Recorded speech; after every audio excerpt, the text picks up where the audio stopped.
우리가 다 하나님 앞에 있나이다 라고 하는 제목으로 말씀을 전하겠습니다. 한국교회가 급성장하게 된 여러 가지 동력이 있습니다마는 그 중에 하나가 대신방이라고 하는 신방도 굉장히 큰 걸로 알고 있습니다. 여러분, 우리 믿음의 사람들은 봄이 되면은 춘계신방, 그리고 가을이 되면은 추계신방 해가지고 1년에 2차례씩은 꼭 신방을 했습니다. 신방을 하면은 어떻게 합니까?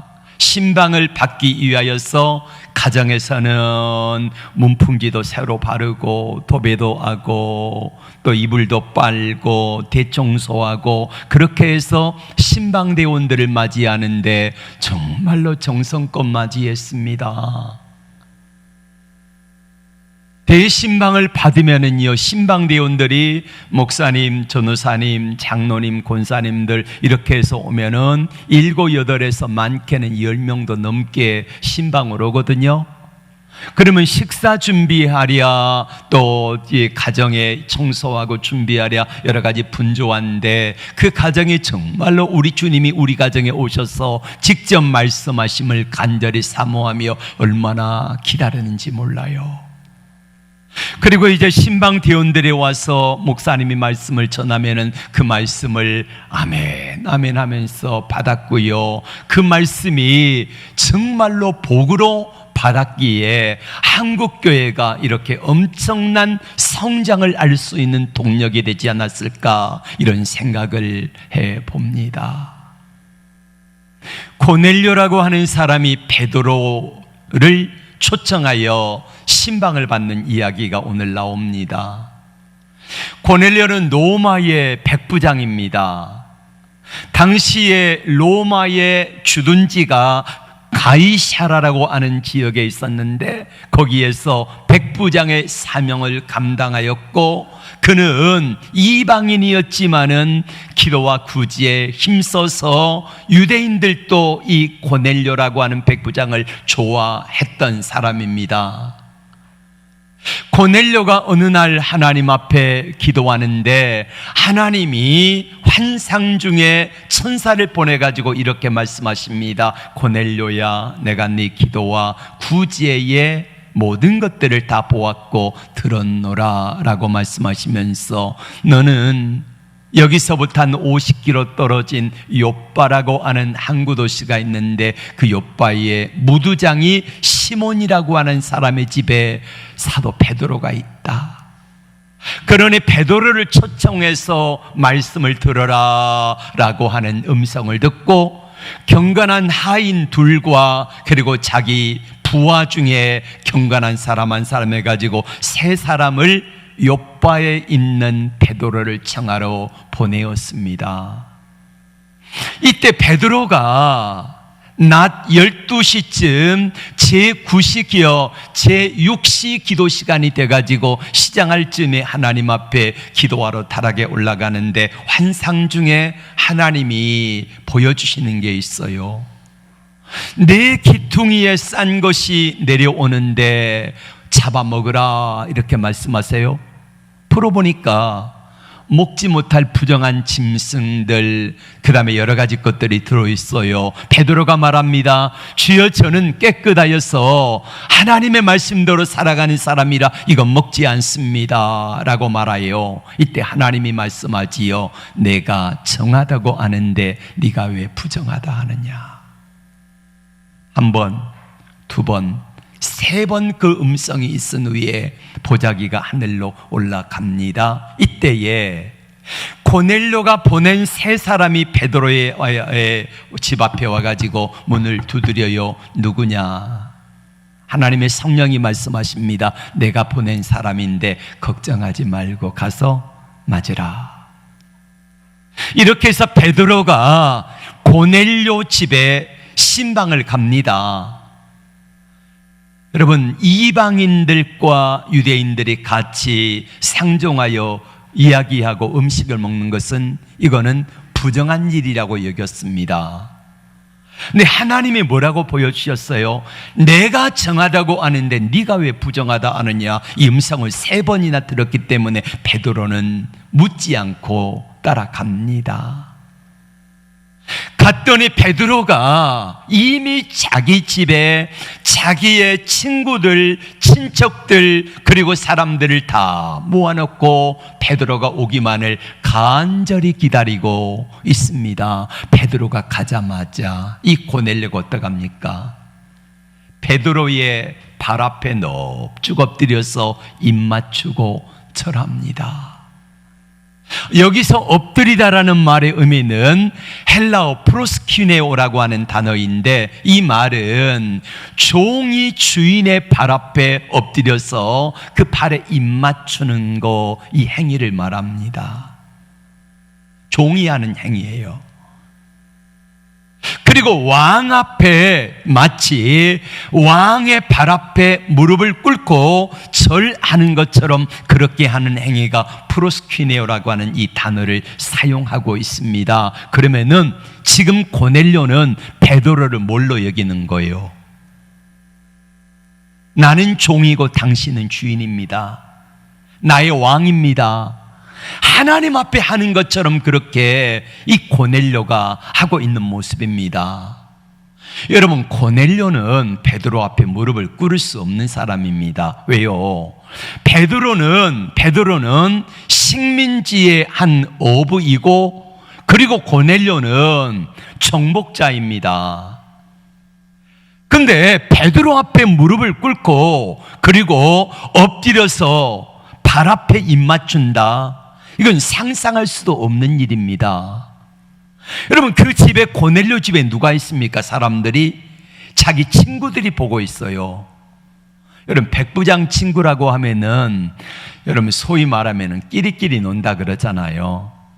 그러니까 고넬료가 백부장이라고 하면은 고넬료와 신분이 비슷한 사람들이 거기에 있을 거라는 말이에요.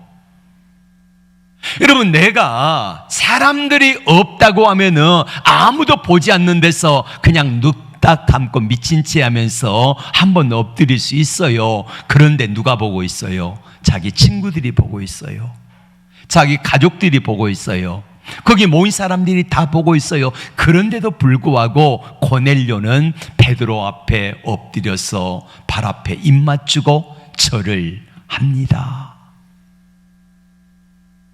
여러분, 고넬료가 어떻게 이 일을 행할 수 있을까요? 고넬료는 믿음의 사람입니다.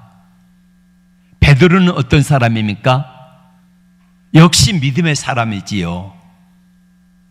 하나님이 고넬료에게 환상 가운데 베드로를 청하여 말씀을 들으라 라고 하셨다고 하면은, 하나님이 보내신 이 베드로라고 하는 사람은 뭔가 다를 거라는 것을 고넬료는 알고 있는 거예요. 그리고 고넬료가 베드로를 영접할 때에 누구를 영접하는 것처럼 하는 것입니까? 그렇죠. 하나님을 영접하는 것처럼 영접하고 있습니다. 고넬료의 말씀을 듣는 자세를 보세요. 하나님 앞에 절하는 모습이잖아요. 25절 말씀 같이 볼까요? 25절 시작. 마침 베드로가 들어올 때 고넬료가 맞아 발 앞에 엎드려 절하니. 로마 군대 지휘관이 무시간 어부 베드로 앞에 절하고 있는 것입니다. 세상에서 제일 목이 뻣뻣한 사람이 누구냐면은 바로 식민지 지배자예요. 그들 앞에 군림하려고 하지 않습니까? 그런데 그 군림하려고 하는 백부장이, 이 지휘관이 베드로 앞에 엎드려 발 앞에 입 맞추고 절하고 있습니다. 마치 뭐와 같냐면은 우리 일제강점기에 일본 헌병대 대장 앞에 대장이 목사님 앞에 납작 엎드려가지고 그 목사님의 더러운 신발에다가 입 맞추고 절하는 것과 똑같습니다. 우리나라에 괴짜 목사님이 한 분 계셨는데 이분이 최권능이고요. 원래는 최봉성 목사님이세요. 이 최봉성 목사님이 일제시대 때에 유명한 전도법이 있습니다. 예수 천당 불신지요. 우리 한번 다 같이 해보자. 시작. 예수 천당 불신지요. 얼마나 크게 했는지 일본 헌병대 대장이 말을 타고 가다가 이 최봉성 목사님이 예수 천당 불신지옥을 크게 외치니까 말이 깜짝 놀래가지고요, 헌병대 대장을 말해서 떨어뜨려 버렸네. 최봉성 목사님 발 앞에 헌병대장이 납작 엎드려가지고 발에 입 맞추고 그랬을까요? 뒤지게 얻어 터졌대요. 예.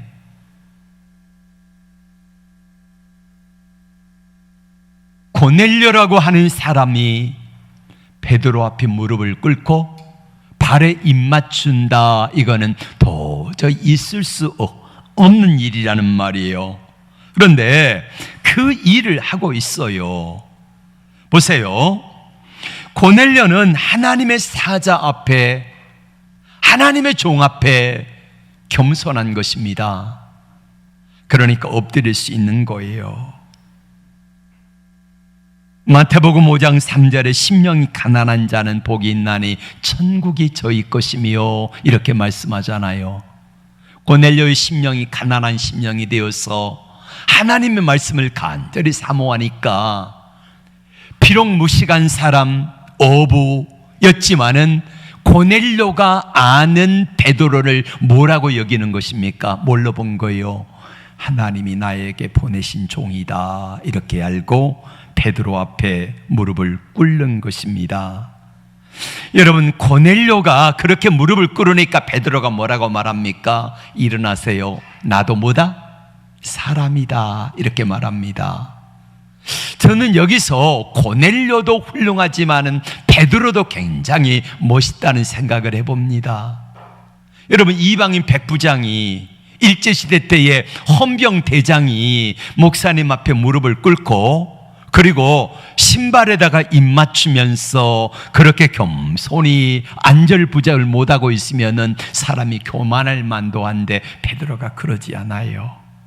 함께 가서 이렇게 세우면서 아니다, 나도 사람이다. 이 말은 무슨 말입니까? 고넬료가 베드로를 뭐처럼 생각하는 거예요? 하나님처럼 생각하는 거지요. 신처럼 생각하는 겁니다. 아니다, 나도 사람이다 라고 이렇게 세우는 거예요. 근데 베드로가 여기서 말씀을 전할 때 한번 가만히 생각해 보세요. 베드로가 어떻게 하는가? 베드로는 자기 자랑 한마디 안 해요. 내가 설교했더니 3,000명이 회개하고 돌아왔습니다. 이 말 이야기해요? 안 합니다. 사도행전 3장에 보면은 성전 미문에 안진뱅이가 일어났잖아요. 은과 금은 없거니와 내가 내게 있는 것으로 내게 주노니 곧 나사렛 예수 이름으로 일어나 걸으라, 이렇게 말씀하셨던 이 이야기도 한마디도 하지 않아요. 또 자기가 요바에서 어떤 일이 있었습니까? 다비다라고 하는 여제자가 있었는데 이 여제자가 죽었어요. 안수하니까 죽은 자가 살아났습니다. 베드로는 하나님의 말씀을 전할 뿐이지 자기 자랑은 단 한마디도 안 해요. 그럼 베드로가 뭐합니까? 이 고넬료 앞에서 하나님의 말씀을 간절히 사모하며 고넬료가 뭐라고 말합니까? 33절에 보세요. 이제 우리는 주께서 당신에게 명하신 모든 것을 다 듣고자 하여 하나님 앞에 있나이다, 이렇게 말하잖아요. 고넬료는 하나님의 말씀을 듣고자 하는 간절한 마음이 있었던 거예요. 뭘 들어요? 하나님의 말씀. 하나님 말씀인데, 자, 33절 다시 보여주세요. 33절 시작. 이제 우리는 주께서 당신에게 명하신 모든 말씀을 듣고자 하여, 잘 들어보세요. 주님께서 당신에게를 통해서 우리에게 주시고자 하신 말씀을 듣고자 하여 모였다는 거예요. 역시 고넬료도 멋있는 사람이에요. 지금 당신을 통해서 주님께서 당신에게 명하신 모든 말씀을 우리가 듣고자 하여 모여 있다는 거지요. 당신 자랑하는 거 듣고 싶지 않다는 거예요. 당신이 했던 일을 듣고 싶다고 하지 않았어요. 주께서 당신을 통해서 명하신 말씀을 우리는 들으러 모였나이다. 우리로 말하면 뭡니까? 하나님이 김종은 목사를 통해서 오늘 내가 들어야 될 말씀이 무엇인가 하는 것을, 그 말씀을 듣고자 내가 모였나이다, 이거예요. 근데 많은 사람들이 하나님의 말씀을 들을 때에 이 말씀을 자기 생각, 기분, 감정대로 듣습니다. 내가 기분 나쁘면은 하나님 말씀을 하나님의 말씀으로 안 들어요. 내 삶이 좀 힘들고 괴로우면은요, 하나님의 말씀으로 안 들려요. 이게 문제입니다. 그러나 고넬료는 주께서 당신에게 명하신 모든 말씀을 듣고자 하여 우리가 모였나이다. 이미 고넬료의 마음은 옥토예요, 옥토. 여러분, 옥토에 심겨진 씨앗은 몇 배입니까? 최소한 30배에서 100배입니다. 30배, 60배, 100배 열매가 맺을 수 있는 옥토가 되어진 거예요. 여러분, 그러니까 우리 신앙생활 가운데서 가장 중요한 것은요, 물론 하나님의 말씀이 목회자를 통해서 선포되어질 때에 그 말씀도 좋아야 되지만은 더 중요한 것은 뭐예요? 내 마음이 뭐가 돼야 돼요? 그렇죠? 내 마음이 뭐가 돼야 돼요? 옥토가 돼야 되는 거예요. 할렐루야. 옥토가 되어지면 그 말씀 속에 반드시 열매가 맺는다는 거예요. 그리고 고넬료는 어떤 마음으로 하나님 앞에 섰습니까?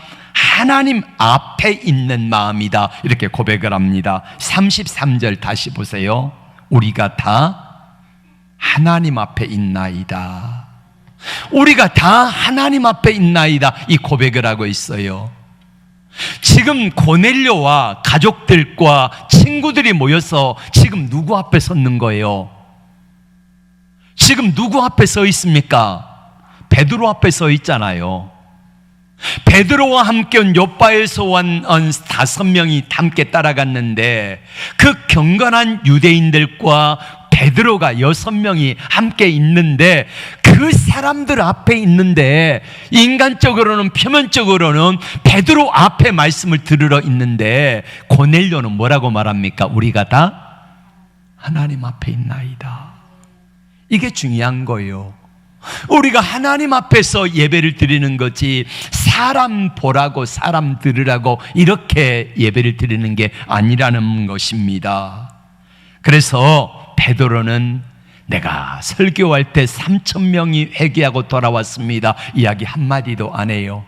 내가 안수할 때 죽은 다비다가 살아났습니다, 이야기 안 해요. 내가 기도할 때에 예수 이름으로 명했더니 앉은 배인가 벌떡 일어나가지고 걷기도 하며 뛰기도 하며 하나님을 찬양했습니다, 이거 한마디도 하지 않고요, 뭐만 전합니까? 예수님이 누구신가? 예수님이 왜 십자가에 죽으셨고 예수님이 부활하셨는가? 그리고 그 십자가에 달려 죽으셨다가 부활하신 예수 그리스도 이름으로 우리가 뭘 받아요? 죄 사함을 받는다, 이 이야기를 전합니다. 그때 여러분, 놀라운 역사가 나타납니다. 어떤 역사가 나타납니까? 하나님의 성령의 역사가 나타나게 돼요. 예. 고넬료가 주님의 음성을 듣고 베드로가 주님의 음성을 듣는 계기가 뭡니까? 고넬료가 언제 뭐 하다가 환상을 보고 주님의 음성을 들어요? 기도하다가. 여러분, 베드로가 뭐 하다가 하나님이 보여주시는 환상을 봅니까? 뭐 하다가? 역시 기도하다가. 그러니까 우리가 하나님 앞에서, 고넬료도 하나님 앞에 기도하다가 환상을 보고 하나님의 음성을 들었고, 베드로도 제6시 기도하다가 하나님의 환상을 보고 음성을 들었다는 거예요.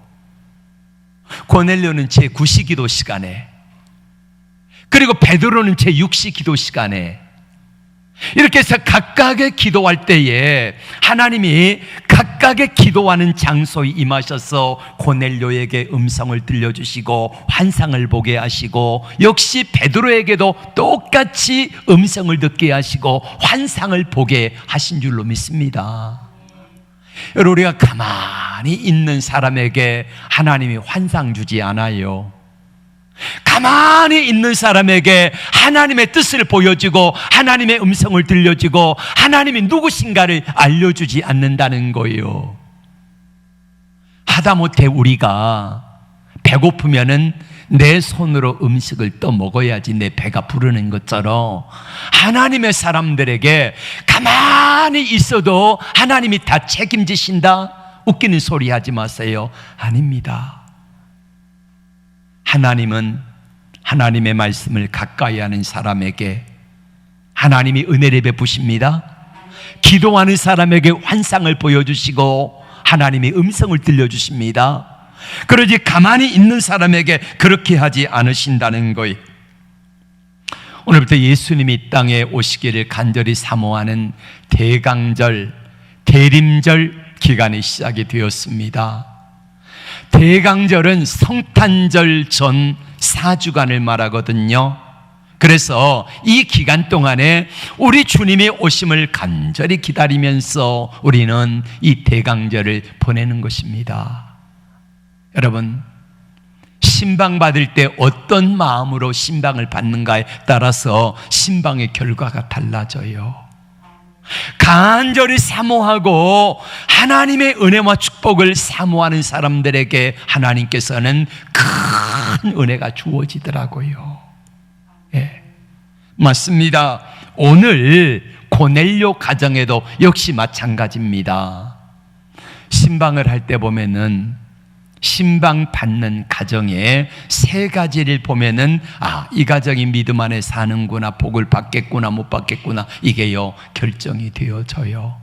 첫 번째로는 신방 대원들을 맞을 때 어떤 자세로 맞는가, 이거를 보면 알 수가 있어요. 신방 대원들을 정말로 사모하는 마음으로 받아요. 우리 목사님이 바쁜데 무슨 신방을 한다고 오시냐고. 이게 아니고 하나님이 우리 가정에 복을 들고 오셨네, 이러면서 간절히 사모하는 마음으로 신방 대원들을 영접해요. 그리고 두 번째는 찬송을 부를 때 보면은 알 수가 있어요. 이 가정이 어떤 상태인가. 찬송을 부를 때에 정말 사모하는 마음 가지고 불러요. 그 시간에 찬송 부를 때에 하나님이 우리에게 역사하시기를 간절히 사모하는 마음으로 찬송을 성심껏 불러요. 그리고 세 번째로는 말씀을 듣는 자세가 어떠한가, 이거를 보면 알 수가 있어요. 그럼 이 가정이 복을 받겠구나 못 받겠구나, 이게요 딱 답이 나와요. 오늘 고넬료 가정 보세요. 신방 대원들 베드로를 비롯한 5명의 경건한 유대인들을 영접할 때에 얼마나 사모하며 영접했습니까? 하나님의 말씀을 듣는 태도가 어땠습니까? 찬송 부르는 태도가 어땠습니까? 그러니까 고넬료의 가정에 하나님이 복을 주실 수밖에 없는 그런 사람이 되었다는 거지요. 어느 목사님이 시골에서 목회하다가 올라오셨습니다. 근데 이분이 이런 간증을 합디다. 여기 강원도에서 목회를 하는데 그 장로님이 교회 몇 가정이 계시는데 시골에는 농번기 때는 굉장히 바쁘지 않습니까? 근데 장로님 가정인데도 불구하고 주일날이 되어지면은 주일날 아침에 나가서 한참 일을 하고 오나 봐요. 오면은 어떻게 와야 됩니까? 장로님 가정이라고 하면은 적어도 다른 성도들에게는 모범이 되는 가정 맞지요? 그치요? 예. 근데 장화시는 채로 대충 손발만 닦고 헐레벌떡 예배당에 달려와서 그렇게 장화 신고 옷 땀냄새 나는 그 채로 와가지고 예배를 드려요. 그러면 그 모습을 보는 다른 성도들이 뭐라고 하겠습니까? 아, 우리 장로님 참 믿음이 좋아가지고 일하다가 헐레벌떡 달려오셨네, 이렇게 생각합니까? 장로님 가정쯤 되어지면 조금 한 20분 정도 일찍 서둘러 가지고 일 중단하고 얼른 샤워하고 옷 갈아입고 나오면은 얼마나 본이 되겠습니까?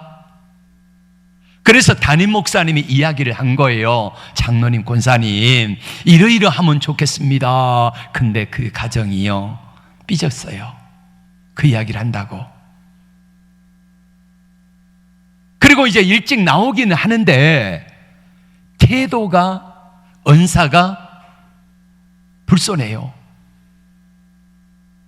그럼 어떻게 되겠습니까? 담임 목사도 힘들고 괴롭겠지만은요, 더 괴로운 건 누구요? 자기들 가정이에요. 자기들 가정. 그러더니 11조를 안 하더래. 헌금도 안 하더래. 한 1년쯤 지났는데 그래도 장로 권상 가정이니까 하나님이 사랑하셨잖아요. 하나님 어떻게 말씀하셨는지, 목사님 앞에 농협에 대출을 받아가지고 있는 거 다 써버렸으니까 300만 원인가 헌금을 들고 왔더래요. 목사님 앞에 무릎을 꿇고, 목사님, 제가 참 어리석었습니다. 죄송합니다. 용서해 주세요. 그리고는요, 달라진 거예요. 하나님과의 관계가 달라지는 어떡합니까? 하나님이 그 가정에, 그 다음에 그 가정 하는 모든 소산에 복을 주시는데 엄청난 복이 막 쏟아지는 거예요. 자녀들을 하나님이 축복하시는데 잘 되어지는 거예요. 근데 이 목사님이 이제 올라오실 때 제일 먼저 눈물로 가지 마시라고 이랬던 분이 바로 그 장로님 가정이래요. 여러분, 하나님 앞에서 우리가 어떤 자세를 가져야 되는, 어떤 말씀의 태도를 가져야 되는가? 물론 목사가 마음에 들지 않고 목사가 전하는 말씀이 잘 들려오지 않을 때가 있을 수 있어요. 그러나 중요한 것은 뭡니까? 우리가 다 누구 앞에 있다? 하나님 앞에 있나이다. 예. 이 자세가 중요하다는 거예요. 그렇게 할 때 하나님의 은혜와 복이 임하는데, 여러분, 하나님 앞에 엎드리니 하나님이 장로님의 가정과 자녀들에게 놀라운 은혜와 복을 부어주신 거예요. 데살로니가 교인들이, 성도들이 하나님의 말씀을 전할 때 어떤 자세로 받았는지 한번 볼까요? 데살로니가전서 2장 13절, 다 같이 큰 소리로 앞을 보시고 시작. 이러므로 우리가 하나님 앞에 끊임없이 감사함은 너희가 우리에게 들은 바 하나님 말씀을 받을 때에 사람의 말로 받지 아니하고 하나님의 말씀으로 받으니 진실로 그러하도다. 이 말씀이 또한 너희 믿는 자 가운데서 역사하느니라.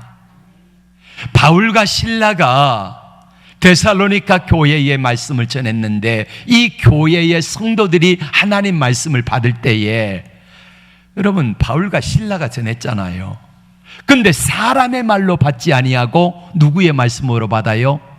하나님의 말씀으로 받았다, 이렇게 말하고 있습니다. 또 사도행전 17장 11절에 보면은 베레아 교회 성도들이 어떤 마음으로 말씀을 받았는지를 한번 같이 볼까요? 시작. 베레아에 있는 사람들은 데살로니가에 있는 사람들보다 더 너그러워서 간절한 마음으로 말씀을 받고 이것이 그러한가여 날마다 성경을 상고함으로. 이 베레아, 김기동이가 이 양반이 베레아 버려놔버린 거지. 베레아 교인들을 정말로 하나님 말씀을 사모하는 열심히 대단했던 분들입니다. 이렇게만 받을 수 있다고 하면은 우리의 삶은 누가 책임지세요? 하나님이 책임지세요. 자, 그러면은 고넬료가 받은 복이 무엇입니까? 10장 44절 말씀 같이 볼까요? 베드로가 이 말할 때에 성령이 말씀 듣는 모든 사람에게 내려오시니, 여러분, 이방인에게 최초로 성령이 내려온 사람은 고넬료예요. 그래, 그 가정에 모였던 사람들이에요. 물론 사도행전 8장에 보면은 빌립이 사마리아 사람들에게 말씀을 전했을 때에 하나님의 은혜가 임했습니다마는 그 사람들에게 성령이 충만했던 그 역사는 고넬료가 이방인으로서는 최초라는 말이에요. 그러니까 이 은혜와 복을 받은 거예요. 그래서 고넬료는 임팩트 있는 삶을 살아갈 수 있는 사람이 되도록 하나님이 만드셨다는 거예요. 자, 이제 그러면은 어떻게 우리가 임팩트 있는 삶을 살아갈 수 있을 것인가? 자, 고넬료를 보세요. 고넬료는 아침에 일어나면은 뭐부터 시작했습니까? 하나님의 말씀을 읽고, 또 뭐예요? 하루에 3번 뭐예요? 기도하는 거예요. 유대인들이 했던 것처럼 똑같이 하나님의 말씀을 읽고 하루 3번씩 기도하면서 하나님 앞에 나가는 삶을 살았더니 임팩트 있는 그런 삶을 살 수 있도록 하나님이 은혜를 베푸셨더라 이겁니다. 자, 물어봅시다. 여러분 아침에 맨 먼저 눈 뜨면은 뭐부터 하십니까? 눈 뜨면 뭐부터 하십니까? 네, 일어나면은 어떤 분은 TV를 맨 먼저 틀더라고요. 뉴스를 봅니다. 오늘 무슨 일이 있나. 예, 그것도 잘한 일입니다. 또 어떤 분은 유튜브를 틀어요. 유튜브에 뭐 새로운 거 올라오지 않았나 이거를 봅니다. 예.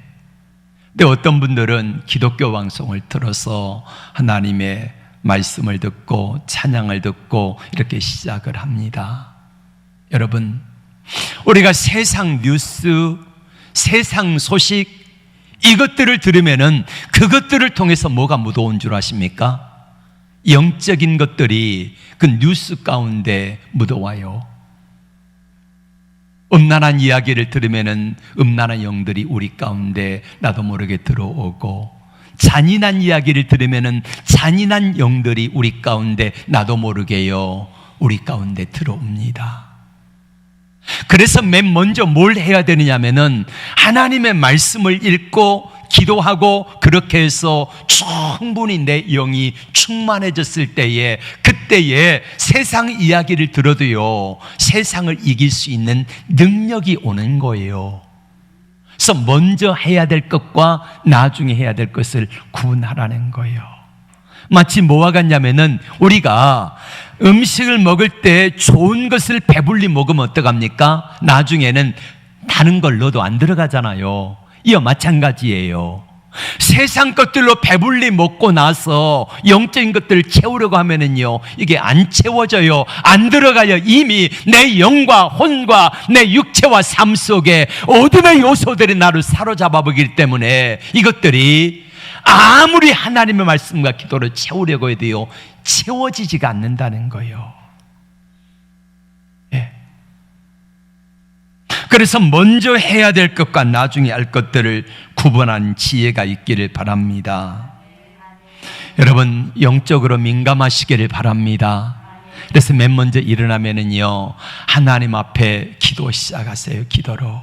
하나님, 오늘 또 일어나시게 해주셔서 감사합니다. 감사합니다. 잠깐 한 1, 2분 정도 무릎을 꿇든지 아니면 그 자리에 앉았든지 하나님 앞에, 하나님 오늘 또 일어나게 해주셔서 감사합니다. 오늘 이러이러한 일들이 있는데 하나님 오늘 이어지는 모든 일 가운데 하나님의 성령이 나를 친히 다스리고 역사해 주세요. 이렇게 하면서 하루를 시작해 보세요. 찬양을 듣고 말씀을 듣고. 여러분, 제가 보내드리는 말씀들이요, 이게 여러분 말씀을 들을 때에 그냥 듣는 것보다 제가 여러분에게 보내드리는 유튜브 영상은요, 이게 예수님의 대역을 했던 차인표 씨가 그 음성을 들려주고, 구약성경에 하나님은 한인수 장로님이라고 이분의 음성으로 들려주는데요, 이게 마치 하나님이 말씀하신 것처럼 그렇게 들려요.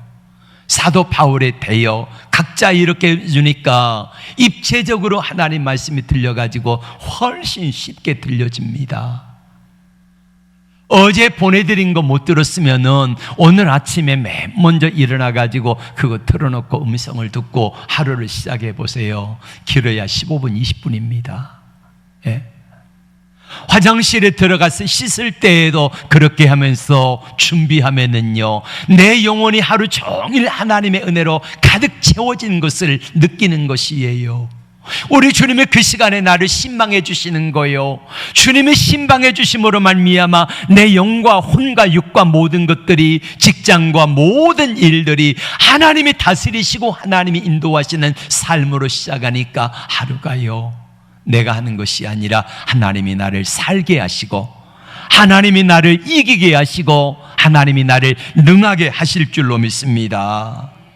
이제 베드로와 이 고넬료가 나중에 이제 로마로 돌아가지 않았겠습니까? 고넬료 이야기는 성경에 더 이상 나와 있지 않습니다. 그런데 우리가 미루어 짐작해 보면은 고넬료가 로마로 돌아가면은, 로마에 돌아가서 못해도 당신은 백부장이니까 돼이쯤 되면은 올라가지고 대령 아니면 장군도 달 수 있잖아요.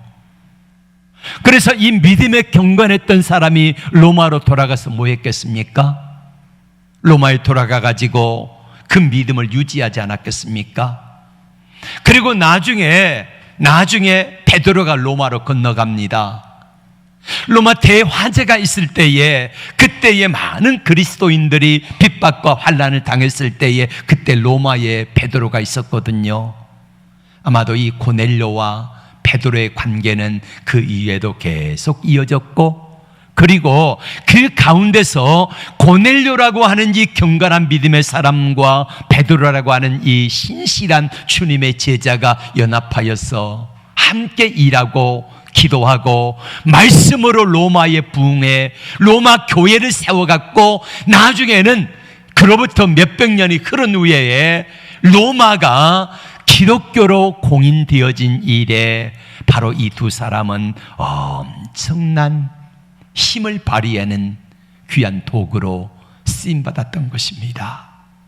사랑하는 성도 여러분, 오늘 고넬료가 베드로 신방을 잘 받은 이후에 어떤 삶을, 임팩트 있는 삶을 살았는가를 우리는 보고 있습니다. 많은 사람들이 이렇게 하나님 앞에 기도합니다. 하나님, 제가 예수를 10년 믿었는데 20년 믿었는데 저는 왜 임팩트 있는 삶을 살아가지 못합니까? 왜 그래요? 고넬료처럼만 해보라는 거예요. 하나님의 말씀을 받을 때에 어떤 자세로 받고 하나님 앞에 우리가 있나이다, 참 경건한 믿음을 가지고 있었기 때문에 하나님이 이 고넬료를 높이셔서 임팩트 있는 삶을 살아가도록 만드시더라 이겁니다. 저는 여러분들이 고넬료보다 훨씬 더 영향력 있는 능력의 삶을 살아낼 수 있기를 주의 이름으로 축복합니다. 기도합니다.